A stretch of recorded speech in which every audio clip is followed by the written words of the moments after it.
അസ്സലാമു അലൈക്കും വറഹ്മത്തുള്ളാഹി വബറകാതുഹു. എന്റെ പ്രിയപ്പെട്ട സഹോദരി സഹോദരന്മാരെ, മനുഷ്യരാകുന്ന നാം ഒരുപാട് പാപങ്ങൾ ചെയ്യുന്നവരാണ്. പാപങ്ങളെ കൊണ്ട് മലിനമായ ഹൃദയമുള്ളവരാണ് നമ്മളൊക്കെ.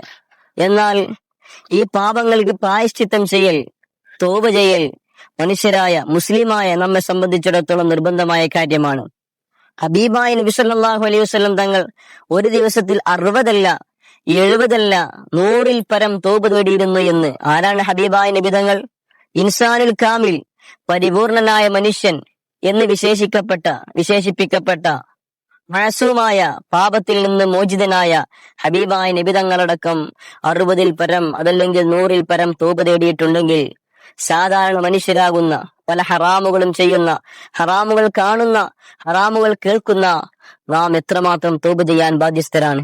എന്നാൽ ഹബീബായ നബി സല്ലല്ലാഹു അലൈഹി വസല്ലം തങ്ങൾ അവിടുന്ന് പറഞ്ഞു, ഒരു മനുഷ്യൻ അവന്റെ ജീവിതത്തിൽ എല്ലാ വെള്ളിയാഴ്ചയും, വെള്ളിയാഴ്ച എന്ന് പറയുമ്പോൾ സയ്യിദുൽ അയ്യാം, ദിവസങ്ങളുടെ നേതാവ് എന്നറിയപ്പെടുന്ന യൗമുൽ ജുമാ, ആ ജുമാ ദിവസം ജുമാക്ക് മുമ്പായിക്കൊണ്ടൊരു മനുഷ്യൻ സുബ്ഹാനല്ലാഹിൽ അലീം വബിഹംദിഹി എന്നുള്ള ദിക്ർ 100 പ്രാവശ്യം അവൻ ചൊല്ലിക്കഴിഞ്ഞാൽ, 100 പ്രാവശ്യം സുബ്ഹാനല്ലാഹിൽ അലീം വബിഹംദിഹി എന്നുള്ള തസ്ബീഹ് അവൻ ചൊല്ലിക്കഴിഞ്ഞാൽ, ജുമാ അല്ലെങ്കിൽ ളുഹർ, സ്ത്രീകളാകുമ്പോ അവർക്ക് ജുമാ നിർബന്ധമില്ലല്ലോ, ളുഹർ, ആ ളുഹറിന്റെ മുമ്പായിക്കൊണ്ട് അവൾ ഈ തസ്ബീഹ് 100 പ്രാവശ്യം ചൊല്ലിക്കഴിഞ്ഞാൽ അവരുടെ 1000 പാപങ്ങൾ പൊറുക്കപ്പെടും.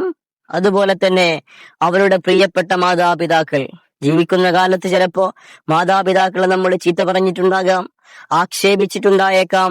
അത്തരത്തിലുള്ള മാതാപിതാക്കൾക്കൊരു സമ്മാനം നമ്മൾ നൽകണം, അവർക്ക് വേണ്ടി പാപമോചനം നമ്മൾ തേടണം, അതിന് നമ്മൾ ബാധ്യസ്ഥരാണ്. അത്തരത്തിൽ പ്രിയപ്പെട്ട മാതാപിതാക്കളുടെ 24,000 പാപങ്ങൾ അള്ളാഹു പുറത്തു നൽകും. ചെല്ലുന്ന ആളുടെ 1000 പാപങ്ങളും അതുപോലെ തന്നെ ചെല്ലുന്ന ആളുടെ പ്രിയപ്പെട്ട മാതാപിതാക്കളുടെ 24,000 പാപങ്ങളും അള്ളാഹു സുബ്ഹാനഹു വ തആല ഒരൊറ്റ ദിവസം കൊണ്ട് പുറത്തു നൽകുന്നുവെങ്കിൽ, എന്റെ പ്രിയപ്പെട്ട മുഅ്മിനീങ്ങളെ, വെള്ളിയാഴ്ച ദിവസം നമ്മൾ പലപ്പോഴും പല ദിക്റുകളും ചൊല്ലാറുണ്ട്. പരിശുദ്ധമായ ഖുർആൻ സൂറത്തുൽ കഹ്ഫ് പാരായണം ചെയ്യാറുണ്ട്. അക്കൂട്ടത്തിൽ ഈ ദിക്ർ കൂടെ നമ്മൾ ചൊല്ലുക, അതുമൂലം ഒരുപാട് പാപങ്ങൾ പൊറുക്കാൻ കാരണമാണ്. എന്നാൽ ചിലര് വിചാരിക്കും, 1000 പാപങ്ങൾ എനിക്കൊന്നുമില്ല, പിന്നെ അള്ളാഹു ഇങ്ങനെ 1000 പാപങ്ങൾ പുറത്തു നൽകും. എന്നാൽ അതും പണ്ഡിതന്മാർ വിശദീകരിച്ചിട്ടുണ്ട്. പാപങ്ങളൊന്നുമില്ലാത്ത, കുറച്ച് പാപങ്ങൾ ചെയ്യുന്ന മനുഷ്യനാണെങ്കിൽ ഒരുപാട് നന്മകൾ ഇതിലൂടെ അവന് റബ്ബ് സംവിധാനിക്കും എന്നും പണ്ഡിതന്മാർ വിശദീകരിച്ചിട്ടുണ്ട്. അള്ളാഹു സുബ്ഹാനഹു വ തആല ഈ ദിക്ർ മുറിയാതെ എല്ലാ വെള്ളിയാഴ്ച ദിവസവും ജുമാക്ക് മുമ്പായിക്കൊണ്ട് 100 പ്രാവശ്യം ചെല്ലാൻ, അതിലുപരി ചെല്ലാൻ അള്ളാഹു തൗഫീഖ് നൽകുമാറാകട്ടെ.